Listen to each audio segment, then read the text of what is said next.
There are only about 50 known to be alive, and researchers believe offshore oil and gas drilling practices are to blame. About 20% of the population may have been killed during the Deepwater Horizon spill in 2010.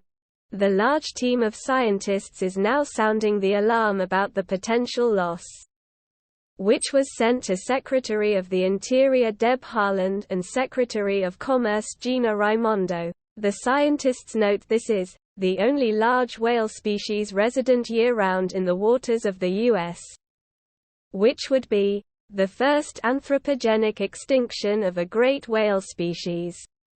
Rice's whales can weigh up to 600,000 pounds, grow 42 feet long and live for up to 60 years.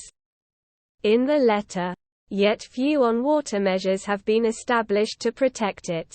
Unless significant conservation actions are taken, the team concluded. The scientists are pointing blame at fossil fuel exploration and development in the Gulf waters, which is disrupting the animals' habitat and unknowingly killing them.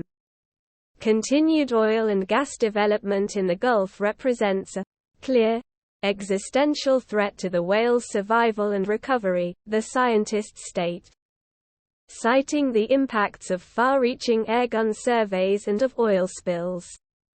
The letter mentions the Deepwater Horizon spill that dumped 134 million gallons of oil into the Gulf on April 20, 2010. The species is also impacted by noise from seismic oil and gas exploration, which dominates the acoustic environment through much of the northern Gulf. Airgun surveys have far-reaching effects on baleen whales, including the masking of biologically important sounds and the disruption of activities vital to feeding and reproduction over large ocean areas, the scientists wrote.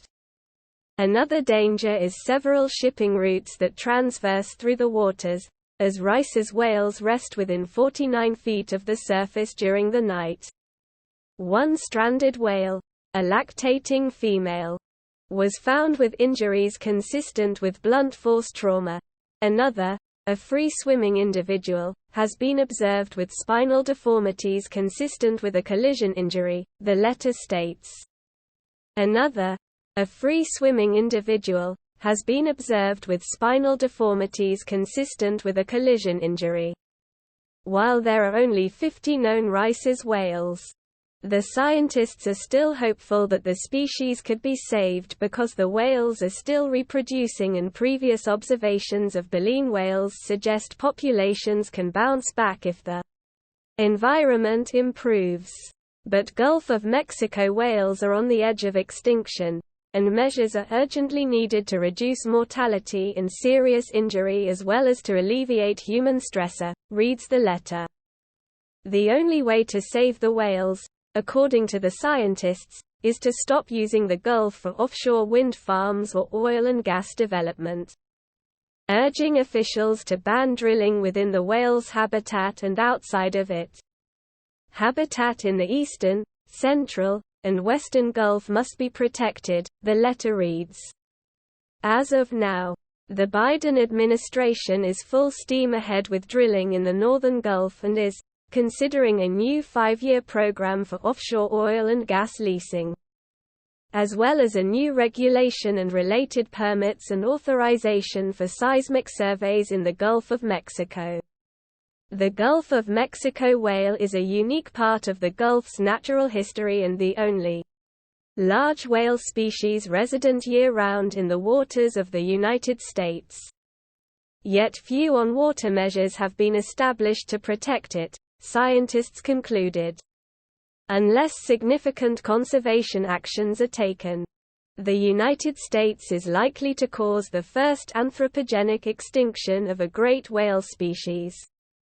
If you liked the video, please like and subscribe to my channel to stay up to date. Peace for everyone. Thank you very much for visiting my channel. If not difficult, like and subscribe to my channel to always be aware of events. A new species of whale discovered last year in the Gulf of Mexico is already on the edge of extinction, and a group of more than 100 scientists have petitioned the Biden administration to take action. In an open letter, known as Rice's whale, or the Gulf of Mexico whale. This animal was long believed to be Bride's whales until the National Oceanic and Atmospheric Administration determined it was a new species of baleen whale in January 2021. However,